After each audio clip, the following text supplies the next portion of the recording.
ఓం నమః శివాయ.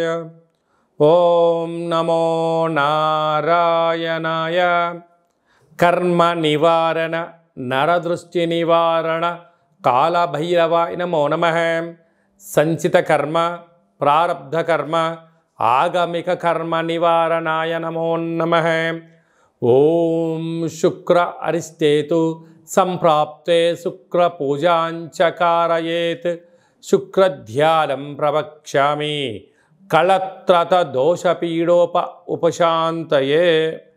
మా ఛానల్కి స్వాగతం. చూస్తున్న వీక్షకులకు ప్రేక్షకులకు ప్రియ కాళభైరవ భగవద్బంధులకి స్వాగతం పలుకుతూ మమ్మల్ని ఎంతగానో ఆదరిస్తూ ఉండబడినటువంటి ప్రియ సోదర సోదరీమణుల అందరిపైనను శుక్ర భగవానుడి యొక్క ఆశీస్సులు ఉండాలని కోరుకుంటూ అందరినీ ధనకనక వస్తు వాహనాలతో నిండు నూరేళ్ల ఆయురారోగ్యాల చేత విందులు వినోదాలు ఆధ్యాత్మికమైన కార్యక్రమాలు అన్నింటా విజయం సాధించే శక్తిని ఐశ్వర్యాన్ని మనశ్శాంతిని ప్రసాదించే శుక్ర భగవానుడు మిథున రాశిలో సంచారం చేయడం జరుగుతుంది.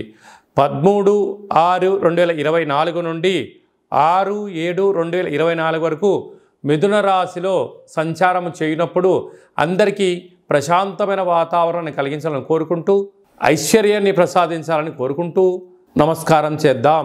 వృశ్చిక రాశి వారికి శుక్ర భగవానుడు మిథున రాశిలో సంచారం చేయనప్పుడు అష్టమంలో సంచారం చేయడం వలన నూతనమైనటువంటి కార్యక్రమాలు ప్రారంభించేటువంటి కాల సమయంలో ఆచితూచి నిర్ణయం తీసుకోవడం, ఒకవైపు వీరికి అర్ధాష్టమ శని సంచార స్థితి ఉన్నప్పుడు అష్టమంలో శుక్ర సంచార స్థితి ఉన్నప్పుడు కొన్ని ధనపరమైనటువంటి చిక్కులు వచ్చే అవకాశాలు ఉన్నాయి.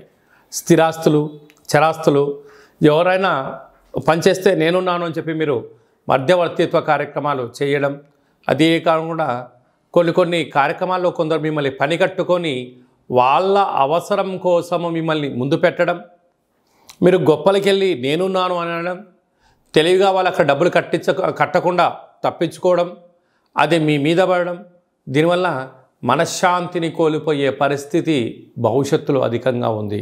కనుక మానవ సంబంధాలుగానే చూడండి. మీరు గొప్పలకెళ్ళి ఆర్థిక సంబంధాలుగా మార్చారా, ధనం పోయి అనేక రకాల ఇబ్బందికి గురయ్యే అవకాశాలు ఉన్నాయి. తస్మాత్ జాగ్రత్త.